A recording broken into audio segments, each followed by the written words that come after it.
So my last experiment will be a tiny bit of the cochineal. And this is also a very fine powder. So I'll see what happens. Okay, this is amazing. The cochineal continues to turn black. And I'm trying to determine if it's because I'd washed a brush out in the water and it originally had some iron flecks in it. And the iron mordant is very potent. It didn't seem to change this, but something's certainly happening with the cochineal. Let's see what happens when I have changed the water. No, look at that.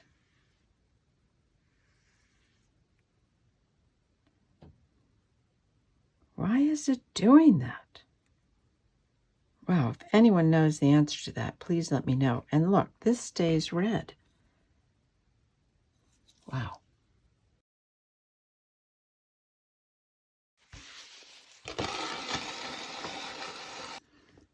Here I go again, experimenting with I found out you say it, cochineal. And this is produced from bugs, from insects.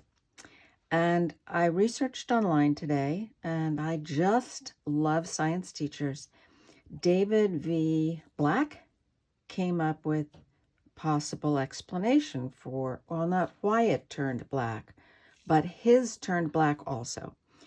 And he suggested, well, he did this with his science class, and they mixed in a little bit of aluminum hydrogen phosphate, and that kept it from turning black. And then he also added a little vinegar, thinned it out, and it was a nice orange, which also didn't turn black. So I checked my supplies, and I do not have the aluminum hydrogen phosphate, but I do have alum, which is potassium aluminum sulfate. So I'm going to try a little bit of that. I have 2 piles. This one will be just with the alum, and this one I'll add a little vinegar to. Now both of these I will use my solution number 2, which is the same as solution number 1, but has more honey. Well, here we go.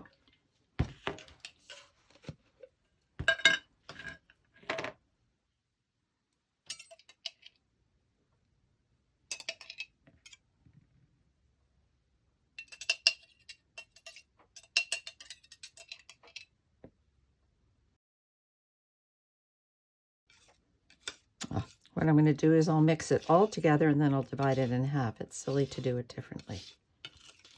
I may have added a little bit too much of solution 2. I'm not sure. Gorgeous color, though. All right. And maybe I should have ground up the aluminum sulfate first.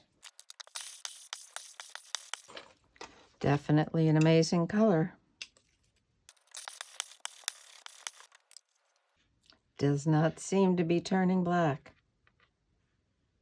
Wow. I do have to grind it up more, though. I can see the little particles of the aluminum.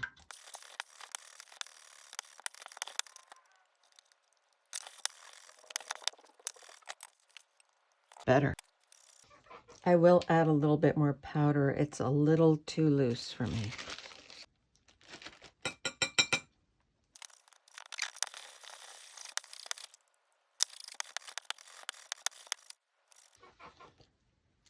Okay, I'm going to put half of this into a watercolor pan.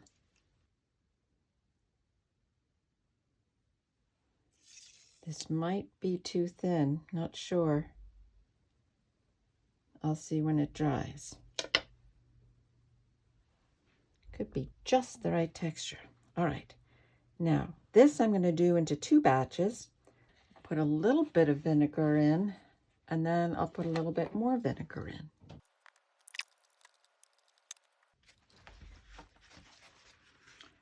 Let's see if it does seem a little bit redder, for sure. Let's see if it turns purple. Looks like it's going to turn a little bit purple.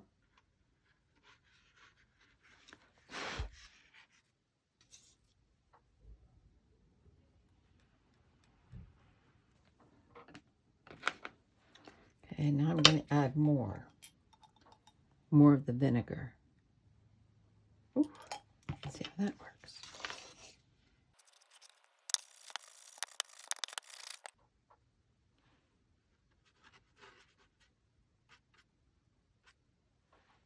That's turning pretty purple too.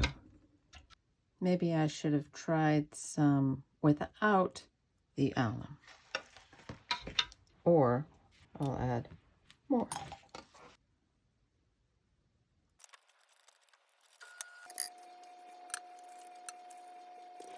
Looks to me as if they're all changing to the same purple. The vinegar didn't make a difference.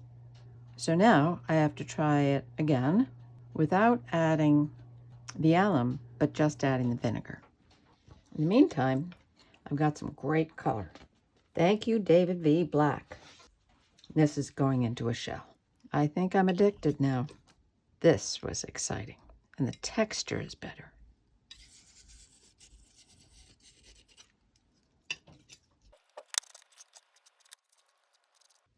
Seems a little soupy, but I'll see how it dries.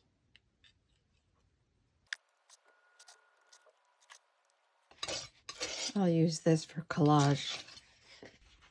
This calls for an extra mark making session. Can you see that? All right, that's better.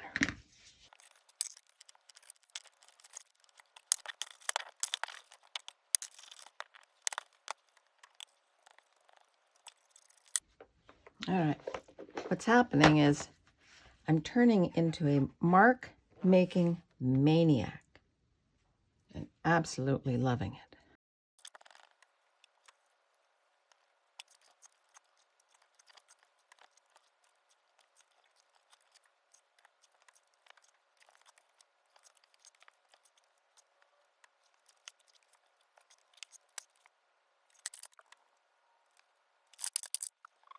Ah, I will go back into this one that turns black.